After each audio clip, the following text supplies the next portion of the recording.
O Senhor esteja convosco. Ele está no meio de nós. Proclamação do Evangelho de Jesus Cristo segundo São João. Glória a vós, Senhor. Naquele tempo, disse Jesus aos seus discípulos: Eu sou a videira, e meu Pai é o agricultor. Todo ramo que em mim não der fruto, ele o corta. E todo ramo que dá fruto, ele o limpa, para que dê mais fruto ainda. Vós já estáis limpos por causa da palavra que eu vos falei. Permanecei em mim, e eu permanecerei em vós.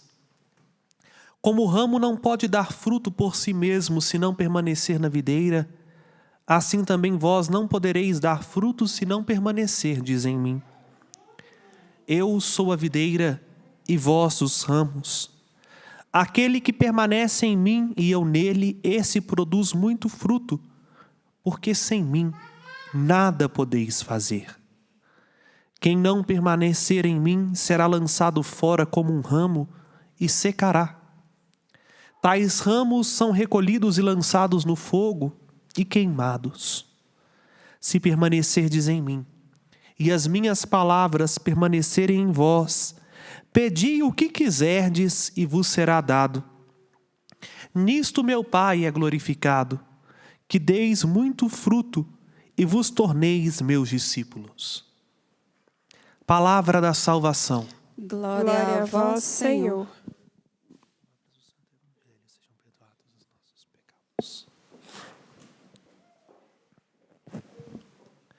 Irmãos e irmãs, celebrando com júbilo a vitória pascal do Senhor, isto é, saber que o Cristo que passou pela morte está vivo e nele nós temos a vitória, nós hoje somos convidados a olhá-lo como a videira.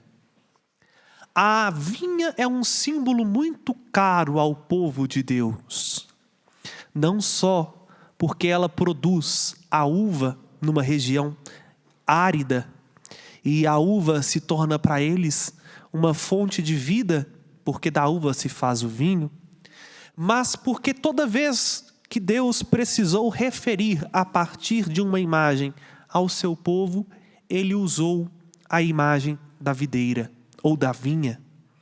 Tanto é que um dos salmos nos apresenta o povo eleito de Deus como a vinha do Senhor e diz que a vinha do Senhor é a casa de Israel. Para então um judeu da época de Jesus, a imagem da videira não era desconhecida. Toda vez que num contexto religioso se falava de vinha, imediatamente eles já associavam ao povo que ouviu a voz do Pai, a voz de Deus e lhe foi fiel. Agora Jesus diz algo diferente. Na vinha, ele é a videira e nós somos os ramos. Esta imagem contradiz tudo aquilo que até então os judeus da época de Jesus tinham a respeito deles mesmos. Eles olhando para aquilo que uma figura de linguagem, eles se achavam a videira. No entanto, Jesus diz, a videira é ele. Nós vamos produzir frutos como se estivermos unidos a esta videira. E por uma questão muito óbvia, todos nós, estudando biologia ou não, sabemos muito bem que se cortar um galho de uma árvore, aquele galho pode até sobreviver um tempo, mas depois começa a ressecar, murchar, e poucos dias estará completamente morto. Raramente um galho sobrevive fora da árvore. E para sobreviver fora da árvore, é necessário então que ele crie raiz. Tenha sido, vamos dizer assim, enxertado numa outra árvore e encontre condições mínimas necessárias para produzir os nutrientes para que aquele galinho se torne uma muda. A Luzia está numa peleja com um galinho de rosa lá na Igreja Nova, que eu fico só observando. Vou contar seu crime agora em público, tá, Luzia? Isso para descontar o que você falou com o padre ali na sacristia. Ela catou uma florzinha de um dos arranjos de casamento depois que terminou, uma rosa muito bonita. E lá na igreja nova, o padre tinha plantado uma espécie de copo de leite, eu não sei o nome direitinho, daqueles patifilos, acho que chama isso. Mas os abençoados e as abençoadas que vêm aqui vez ou outra na serra têm uma mão santa, sabe? E viu a flor muito bonita, quis arrancar uma muda, arrancou a flor inteira e achou que ninguém ia ver, colocou a flor com a raiz para fora. Morreu, sobrou o vaso cheio de terra. E a Luzia arrancou lá a florzinha de um dos arranjos da noiva e falou assim: padre, tem certeza que esse galinho vai nascer aqui? Estamos esperando, vamos ver se vai criar raiz lá no vaso. Se der flor, eu prometo que quando ela criar raiz e der flor, vai demorar um pouquinho, né? Eu trago aqui para Ermida, para quem está em casa, acompanhar o fruto da plantação da Luzia. Mas o que eu estou querendo dizer com isso? É muito difícil de um galho arrancado do seu tronco encontrar um lugar onde ele possa sobreviver e sobreviver por muito tempo. Fora de Jesus, meus irmãos e irmãs, nós podemos até nos arriscar em viver uma vida onde nós vamos ser donos do nosso nariz e fazer o que bem queremos ou o que bem entendemos, mas a chance da gente se dar mal é muito grande. Porque unido a Jesus nós recebemos tudo. Nós recebemos o perdão, a misericórdia, a graça, nós recebemos a salvação e mais, nós permanecemos unidos a Ele. O grande dom que o ressuscitado clareia na nossa compreensão é nos conseguir fazer enxergar que nós dependemos de Deus. Nós não fomos feitos para viver sem Deus. Pelo contrário, nós fomos criados, está no nosso DNA que nós somos feitos para Ele. E se quisermos viver bem, chegarmos a uma maturidade humana e espiritual, nós só conseguiremos se estivermos intimamente, a imagem é exatamente essa, unidos, agarrados, juntinhos com Jesus. Porque fora de Jesus, nós não damos fruto. Fora de Jesus, a gente resseca. O nosso coração realmente resseca. Vamos nos tornando pessoas ásperas, duras, incapazes de nos relacionarmos uns com os outros, porque a nossa medida se torna o nosso interesse. Nós vamos atrofiando as nossas virtudes, pouco a pouco nós vamos deixando de ser generosos, humildes, para dar lugar à soberba, ao orgulho, à avareza. Fora de Jesus, nós não recebemos o que mais precisamos, a seiva da palavra de Deus, que nos alimenta, que abre a nossa visão e faz com que a gente ressignifique a nossa história e ajude os outros a encontrar um sentido de viver. Mas vejam bem, e aqui é onde eu gostaria de entrar e meditar mais profundamente com vocês nesta tarde. O segredo é um só: permanecer. Aqui está uma diferença daquele que pertence a Jesus, de uma videira, vamos dizer assim, da árvore. Por quê? Vejam bem qual que é o X da questão. O galho não pode escolher viver fora do tronco. Imagina só, o galinho da noite para o dia acorda assim: estou cansado desse tronco, eu vou quebrar o galho e ir embora fazer outra coisa. Não. Necessariamente o galho vai ficar na árvore, a não ser que venha alguém de fora e corte.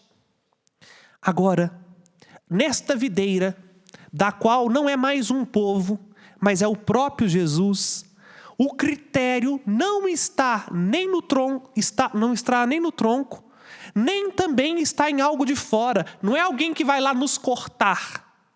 O critério está na vontade de permanecer. Porque a permanência, ela está subentendida à vontade. A permanência em qualquer coisa da nossa vida depende de um ato deliberado nosso. Ninguém permanece num lugar onde não quer, a não ser que tenha bons motivos para contrariar a sua vontade. E vejam, a permanência é uma decisão. A pessoa escolhe permanecer. Hoje em dia, Nós percebemos isso claramente, que com a evolução da tecnologia, das redes sociais, etc., com todo o avanço que tem, a capacidade nossa de permanência cada vez mais tem sido reduzida. Nós estamos sendo adestrados, e a palavra para mim melhor traduz é essa, se não tem outra. Se tiverem, me explique, mas para mim é um adestramento mesmo, quase que em massa.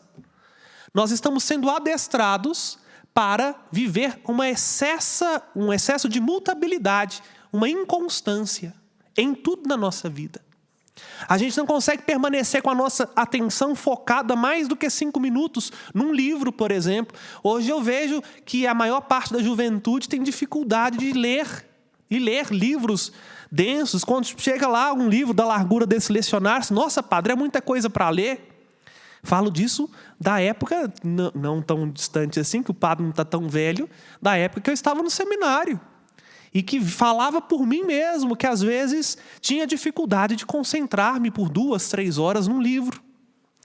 Por causa simplesmente de vamos dizer assim, de um defeito de fábrica? Não. Porque a nossa permanência tem sido cada vez mais agilizada por causa de uma ansiedade que a tecnologia nos apresenta. Como, por exemplo, ninguém mais tem a paciência de esperar uma resposta mais do que 5 minutos. Ainda mais se for pelo WhatsApp, né? Se mandou de manhã e à tarde não respondeu, tem gente que infarta do outro lado. E há não muito tempo atrás, a resposta podia demorar dias. E é por isso que às vezes a gente sofre com as coisas de Deus, porque a resposta de Deus não é medida pelo nosso tempo. Até o autor do livro do Eclesiástico diz, sofre as demoras de Deus. Eu vejo, por exemplo, jovens que não conseguem permanecer num curso porque demora 4 anos uma formação. Casais, agora vamos pôr pano quente, não tem problema, vamos falar a verdade, né? Até porque se o padre não vai falar a verdade, quem vai falar? O político? Não vai ser, né? Vamos falar a verdade. Um casal que vive a vida inteira juntos hoje merece um prêmio. Porque hoje em dia ninguém mais quer permanecer unido por muito tempo. A permanência nos exige renúncia.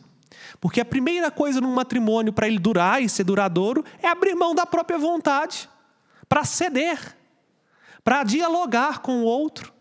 Em segundo, exige a renúncia dos próprios interesses.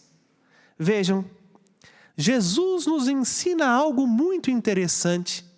Se a gente quer ser feliz, nós precisamos primeiramente vencer o nosso ímpeto de ansiedade, vencer a nós mesmos para permanecer. A permanência, meus irmãos e irmãs, ela é necessária porque tem hora de verdade que dá vontade de sair correndo desta vida de cristão.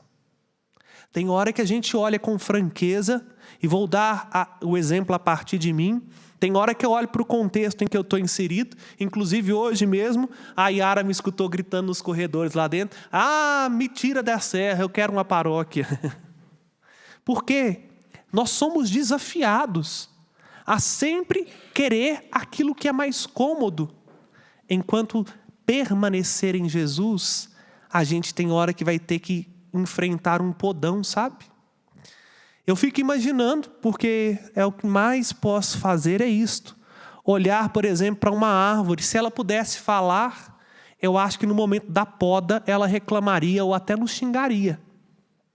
Mas nós sabemos muito bem que para que uma árvore produza frutos e bons frutos, de tempo em tempo eu tenho que ir lá cortar o galho que está sobrando.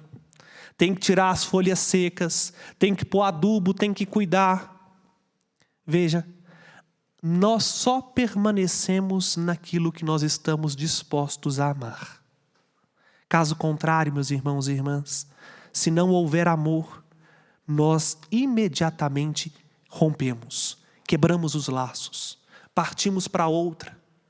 Ouvia hoje o testemunho do seu Wilson, uma permanência belíssima de amor no seu matrimônio, que foi desafiado até o fim. E qual o segredo? É porque ele foi super-homem? Não. Porque ele permaneceu no amor. Este é o desafio que, olhando para o ressuscitado, nós somos chamados a viver. a permanecer no amor. Se não amamos a Jesus, no primeiro momento em que Jesus nos contrariar, ou porque fala uma verdade que a gente está querendo fugir dela, ou porque não nos deu aquilo que nós pedimos, nós vamos virar as costas para Ele e fazer outra coisa da vida. E infelizmente, quantos cristãos se perderam neste caminho? Quantos cristãos não entenderam que o galho é que está a serviço do tronco e não o tronco a serviço do galho? Veja, nós estando unidos a Jesus, nós não precisamos de nos preocupar com absolutamente nada. É por isso que ele diz, terminando este evangelho: se permanecerdes em mim e minhas palavras permanecerem em vós, pedi o que quiseres e isso vos será dado. Porque nós já recebemos o necessário, o Espírito Santo, que vem da raiz, passa pelo tronco e chega até as folhas. Mas se ousarmos acreditar que nós vamos dar conta de resolver nossas vidas sozinhos, mais cedo ou mais tarde, meus irmãos e irmãs, nos frustraremos e nos veremos obrigados a ter que refazer os nossos cálculos, porque não só nos tornaremos infelizes, mas vamos ser causa de infelicidade para muita gente. Que hoje nós possamos nos decidir, apesar da nossa inconstância, de estar com Cristo. Vale a pena permanecer junto com Ele. E o mais bonito nisso tudo é que antes de ser um desejo nosso, é também um desejo dele. Ele deseja permanecer em nós. É por isso que vamos comungar agora. Porque Ele quer não só estar junto de nós do ponto de vista espiritual, mas também do ponto de vista humano. Ele quer permanecer, ser em nós. Na língua falada é difícil de traduzir o que o padre diz. Quando a gente escreve isso fica mais fácil. Ele quer ser dentro de nós. É por isso que nós olhamos para Ele e queremos guardar a sua palavra.